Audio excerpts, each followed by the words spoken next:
lesson, we talked about some of the long-standing causes of World War I: nationalism, industrialization, imperialism, unification of Germany, and so on. Today's lesson, we'll talk about the more immediate causes of the war. It was the assassination of Franz Ferdinand that triggered a series of events leading to the war, and you can see these lined out here. Day by day, it quickly escalates. A month after the assassination, Austria-Hungary sent an ultimatum to Serbia, which, if agreed to, would have given Austria control of Serbia. Some agreement. Hey, you're now mine. You okay with that? Yes or no? When Serbia gave an evasive reply, Austria declared war. Austria acted with the knowledge that it had the support of Germany, but that this action may bring Russia into war. Failed diplomacy between Kaiser Wilhelm and Tsar Nicholas led to the full mobilization of the Russian army, which in effect had a declaration of general war. So if you look at the cartoon, what is it telling us? It says the lamps are going out all over Europe. The lamps represent civilization, and the helmet is putting out the lamp. The war helmet, a soldier's helmet. And it says war on the helmet, and with a little skull and crossbones meaning death, is destroying civilization. War is destroying civilization across Europe. French and German troops mobilized as well, while some diplomatic efforts were attempted.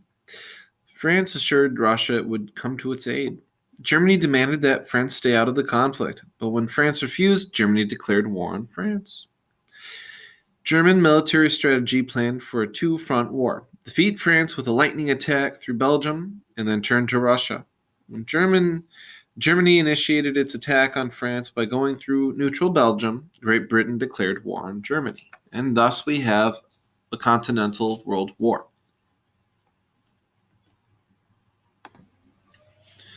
So why did all the leaders in Europe who did not want to go to war seemingly jump headfirst into armed conflict when the opportunity came? When Emperor Franz Joseph's son committed suicide, the emperor was forced to appoint his nephew, Archduke Franz Ferdinand, as heir to the Austrian-Hungarian throne. Ferdinand's ideas to end the dual monarchy, expand rights beyond the nobility, and his commoner wife had all created strife between the emperor and his heirs. Ferdinand was more of a people power person, and of course his family, who were the rulers, wanted power kept in the elites. Ferdinand and his wife visited Sarajevo to build unity in the ethnically diverse empire, and on June 28, 1914, during a parade, a member of the Black Hand, a Serbian revolutionary group, threw a bomb at Archduke's car.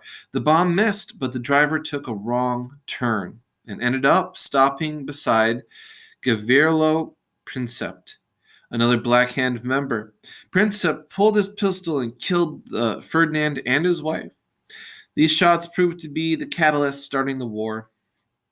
Princip was arrested, and the revolutionary group he belonged to was secretly supported by members of the Serbian government. After some hesitation, the emperor decided to use his nephew's assassination as an excuse to punish Serbia. Emperor Franz Joseph blamed Serbia for his nephew's death. He, along with leading Austrian officials, wanted to punish Serbia for its role in encouraging Slavic nationalism in Austria-Hungary. At the same time, Austria-Hungary knew it needed to avoid a general war in Europe. Once it had secured Germany's support, Austria-Hungary sent its ultimatum to Serbia, giving the nation only 48 hours to comply. The ultimatum had three main components. 1. To suppress all anti-Austrian propaganda. 2. Dissolve nationalist and terrorist groups, like the Black Hand. 3. Allow Austrian representatives to participate in Serbia's investigation of assassination plot and serve on all government agencies dealing with revolutionaries.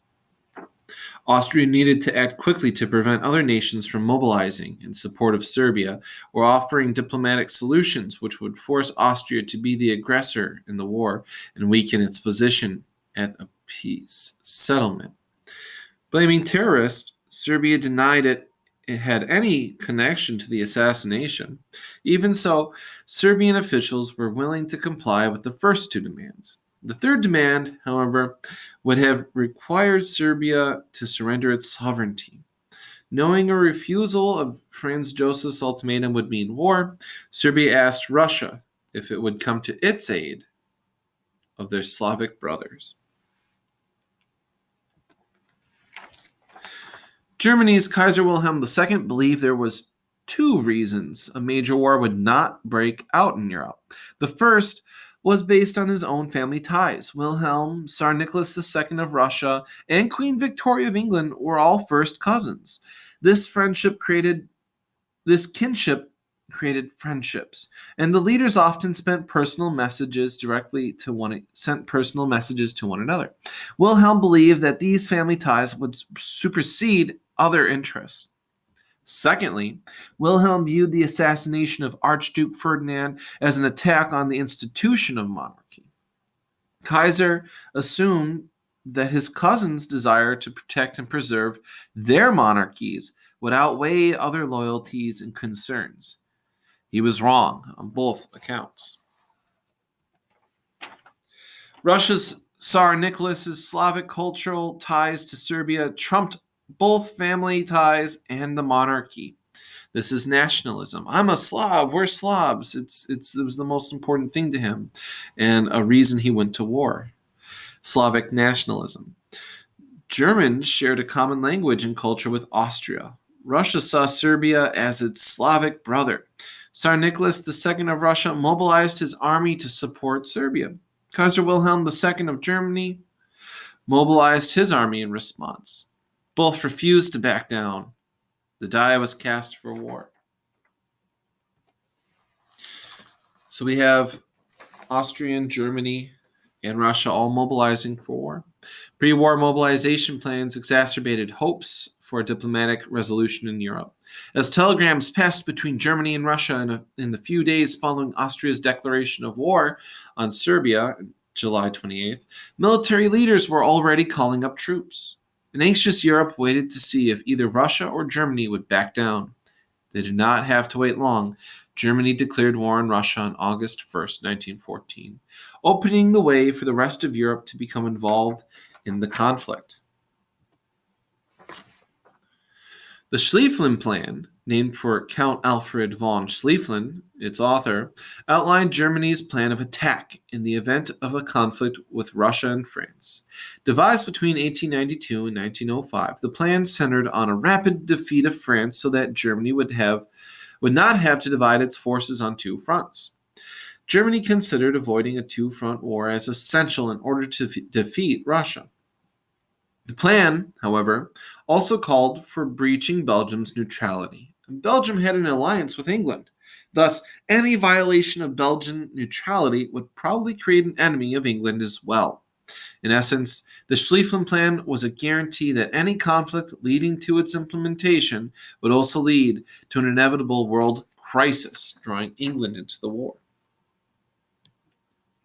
Here are some discussion questions for today's discussion.